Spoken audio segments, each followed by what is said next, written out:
జనాలకి డబ్బులు ఎలా సంపాదించాలో ఇప్పుడు నేను చూపిస్తా. హలో, ఎవరా నువ్వు? నేనెవరైతే నీకెందుకు, మీ ఆవిడ నా దగ్గర ఉంది.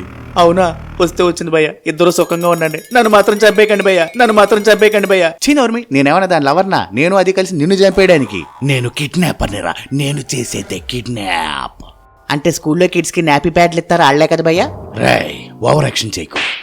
రేపు మీ ఆవిడ సూర్యుడిని చూడాలంటే 5 లక్షలు పట్రారా. ఏంటి, సూర్యుడిని చూడటానికి 5 లక్షలా? సాయంత్రం చంద్రుడిని చూపిస్తానులే కానీ పంపించేయి, చంద్రుడిని చూపిస్తానులే కానీ పంపించేయి. రేయ్, ఇప్పుడు 5 లక్షలు పట్టరాకపోతే ఒక కాలు ఉండదు. మరి రెండో కాలు రేపు తీస్తా. పాపం 2 కాళ్ళు లేకుండా కిడ్నాప్ ఎలా చేసుకుంటావు? రేయ్, నేను తీస్తానన్నది మీ ఆవిడ కాలురా. ఆ ఉన్న ఒకటే లేకపోయినా ఒకటే, ఇంట్లో మాత్రం ఎక్కడికైనా తిరిగి చస్తుందా? మొత్తం పనంతా నేనే చేసుకుంటాను, తీసేస్తే తీసేయి. 2 లక్షలు ఇచ్చి మీ ఆవిడ్ని పట్టుకుపోరా. వినాయక చవితికి చందా ఇవ్వలేదు నేను, 2 లక్షలు ఎక్కడి నుంచి తాను? ఏదో ఒకటి ఇచ్చి పట్టుకుపోరా, ఎంతో కొంత ఇచ్చి పట్టుకుపోరా. ఇదిగో, ప్రతి శనివారం మా వీధిలోకి వచ్చే పాత సామాన్లు వాడి కోసం కొన్ని సామాన్లు పక్కన పెట్టి ఉంచాను. కావలిస్తే ఆ సామాన్లు తీసుకుని వెళ్ళేటప్పుడు టమాటాలు కొనుక్కుపో.